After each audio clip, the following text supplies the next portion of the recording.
देख रहे हैं न्यूज 7 हिंदी, राष्ट्र प्रथम। अब खबरें उत्तर प्रदेश से। सबसे पहले खबर राजधानी लखनऊ से है, जहां समाजवादी पार्टी के राष्ट्रीय अध्यक्ष अखिलेश यादव के जन्मदिन पर पार्टी कार्यकर्ताओं ने उनका जन्मदिन मनाया और उनको बधाइयां दी, उनके स्वस्थ होने की कामना की। सुबह करीब 8 बजे सपा नेता मोहम्मद इखलाक और आरिफ खान ने ददमिया की मजार पर चादर चढ़ाकर दुआ की। इस दौरान बड़ी संख्या में समाजवादी पार्टी के कार्यकर्ता भी मौजूद रहे। नेताओं ने प्रदेश में अमन, भाईचारे और खुशहाली की भी दुआएं मांगी।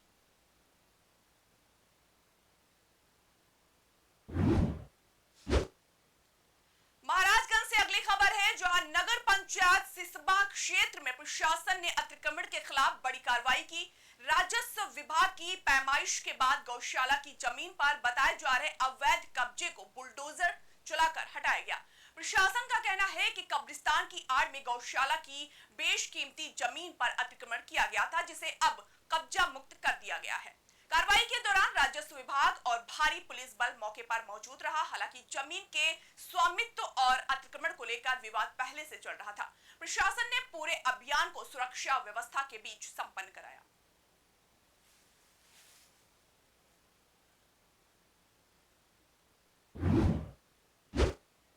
अब बढ़ते हैं अगली खबर की ओर। महाराजगंज जिले के नगर पंचायत पनियरा के वार्ड नंबर 3 में बिजली व्यवस्था लोगों की जान पर भारी पड़ती नजर आ रही है। यहां आज भी लकड़ी के पोल के सहारे बिजली आपूर्ति की जा रही है, जबकि कई जगह बिजली के केबल जमीन को छू रहे हैं। स्थानीय लोगों का कहना है कि इस जर्जर व्यवस्था से हर समय करंट लगने और बड़े हादसे का खतरा बना रहता है।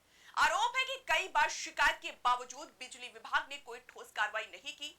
वार्ड वासियों ने विभाग और जिला प्रशासन से जल्द सुरक्षित पोल और नए केबल लगवाने की मांग की है। उनका कहना है कि यदि समय रहते व्यवस्था नहीं सुधरी तो कभी भी कोई बड़ा हादसा हो सकता है। हमारा नाम संजय कुमार मदेसिया है।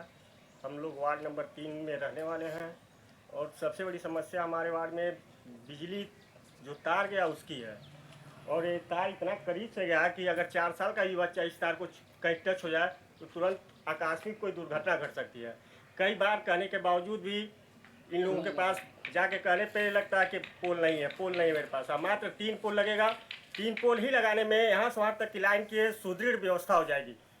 इस पे सभी लोग मौन है। नगर पंचायत न कुछ कर रहा, ना ही बिजली विभाग कुछ कर रहा है। क्या कहा ना भागा हमारे घर से। हाँ। कब गए ललू? अरे लड़के गए हमारे लड़का उनका लड़का गए का कहना? बलराम या राहुल का कहना? कहना भैया बड़े उतारवा हमारे गिर गए बाहर तो कर बनी नहीं कहा यहां से भागा कुछ है उठी नहीं बा। का चेयरमैन है? हां बोली है और ये वार्ड नंबर 3 है, नगर पंचायत पनियरा है। सर समस्या यही है कि ये तार काफ़ी टाइम से ये नीचे होके जा रहा है और बच्चे भी जाते हैं, गाड़ियां भी जाती हैं, तो सबको दिक्कत होता है। अभी मैं भी गाड़ी निकालने जा रहा हूँ तो इसको तार हटवाते हैं, उसके बाद तब मैं गाड़ी निकालता हूँ और ये बहुत दिक्कत है। आप कभी खतरा कहीं कहीं तार कटा हुआ भी है, तो आपसे रिक्वेस्ट यही है कि इसको सही करवा दीजिए। और जो यहाँ मैंने 2-3 बार मैं यहाँ बोला भी था इन लोगों से कि सर तार सही करवा दिए, लेकिन अभी तक कोई सुनवाई नहीं हुआ इस पर। कुमार जायसवाल, पनियरा बाजार, वार्ड संख्या 3, सिद्धार्थ नगर के हम लोग स्थायी निवासी हैं। और पनियरा पुराने नगर पंचायत ऑफिस के ठीक सामने जो गली जाती है उसमें विदाउट पोल का लाइट गया हुआ है और इसमें सभी लोगों को असुविधा हो रही है। और किसी भी छोटे बच्चों को लाइट मार देगी तो पूरा तार पार नोच के फेंक दिया जाएगा। उसके बाद बिजली विभाग, नगर पंचायत टोटल जिम्मेदार होगी। इसकी शिकायत कहाँ की है और क्या समाधान हुआ? विद्युत विभाग में संजय कुमार मदेसिया ने कम से कम 20 बार किया है, नगर पंचायत में भी हुआ है, लेकिन कोई सुनवाई हो नहीं रही है। क्या कहते हैं लोग? अब कहते हैं हो जाएगा, पोल नहीं है, फलाना ढिकाना, जहाँ पे पोल की आवश्यकता नहीं, 20-20 पोल जाके गिरा हुआ है और यहाँ पे कोई सुनने वाला है नहीं। हमारा नाम उत्तर प्रदेश में प्रारंभिक शिक्षा की गुणवत्ता को बेहतर बनाने की दिशा में एक महत्वपूर्ण पहल के तहत teaching and learning practices service 2025 report का लखनऊ के इंदिरा गांधी प्रतिष्ठान में विमोचन किया गया। लैंग्वेज एंड लर्निंग फाउंडेशन ने टाटा ट्रस्ट और बेसिक शिक्षा विभाग के सहयोग से तैयार इस रिपोर्ट में कक्षा 1 और 2 की शिक्षण व्यवस्था का विस्तृत विश्लेषण किया गया है।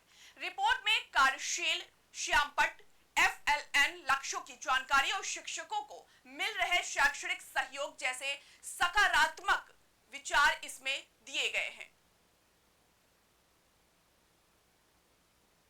आप सबको पता है कि कल से 1 जुलाई से नामांकन का द्वितीय चरण की शुरुआत हो रहा था, तो उसी के मद्देनजर एक नीति से व्यवहार तक संवाद जो कार्यक्रम का आयोजन किया गया, इसमें LLF संस्था और टाटा ट्रस्ट के माध्यम से इस कार्यक्रम का आयोजन किया गया और इसमें TLPS एक जो उनकी जांच के बाद में, उनके जो व्यवहार को देखने के बाद में और फील्ड को देखने के बाद में जो एक रिपोर्ट थी उसका प्रकाशन भी किया गया। तो इस कार्यक्रम का मुख्य उद्देश्य ये था कि बच्चों का नामांकन तो बढ़े ही, लेकिन बच्चे के अंदर तर्क शक्ति का विकास हो, वो खेल खेल में सीखे, वैज्ञानिक दृष्टिकोण का विकास हो, जो हमारे टीचर हैं वो एक तरफा ना करें, दो तरफा से शिक्षण कार्य को संपन्न कराएं और निपुण जो विद्यालय बनाने की संकल्पना है, जो कक्षा 1 और 2 से आगे बढ़कर 3, 4, 5 में भी लागू कैसे किया जाए, हॉलिस्टिक रिपोर्ट कार्ड के माध्यम से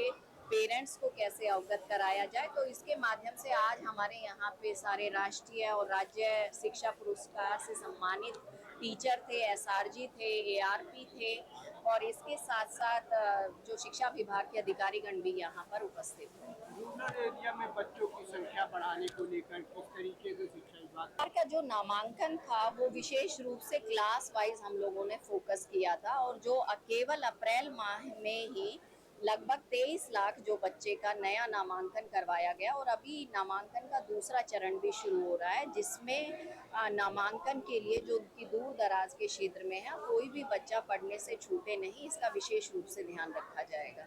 किताबों का बोध मान में 1 से 4 तक हमारी जो पुस्तकें हैं वो NCERT की हैं और 5 से लेके 8वीं तक का जो है वो SCERT की पुस्तकें जो हैं वो संचालन में हैं। तो उनके जो मानक हैं उसके हिसाब से पुस्तकें बच्चों के पास में रहती है और इसके अलावा एक बैगलेस डे इसका विकास किया गया है। बैगलेस डे का मुख्य उद्देश्य ये है कि जो बच्चे के अंदर सृजनात्मक शक्ति है, हो सकता है कि गार्डनिंग में उसका इंटरेस्ट हो सकता है कि होम एंड हेल्थ में उसका इंटरेस्ट हो, तो उसके इंटरेस्ट के माध्यम से एक दिन ऐसा निर्धारित किया गया है जिसमें बच्चे को बैग नहीं लाना होगा और अपनी सृजनात्मक शक्तियों के माध्यम से वो विद्यालय में अपनी क्षमताओं का प्रदर्शन करेंगे।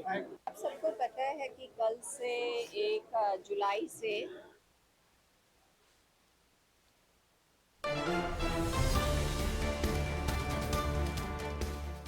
अगली खबर रायबरेली जनपद से है, जहां जल भराव और नाली की समस्या को लेकर नगर पालिका अध्यक्ष एक्शन मोड में नजर आए। उन्होंने वार्ड नंबर 8 और वार्ड नंबर 25 का दौरा कर सफाई व्यवस्था, जल निकासी और इंटरलॉकिंग से जुड़ी समस्याओं का जायजा लिया।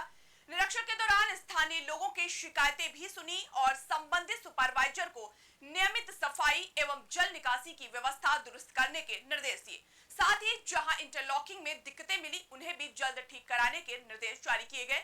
नगर पालिका अध्यक्ष ने कहा कि शहर में स्वच्छता और जल भराव की समस्या को प्राथमिकता के आधार पर दूर किया जाएगा।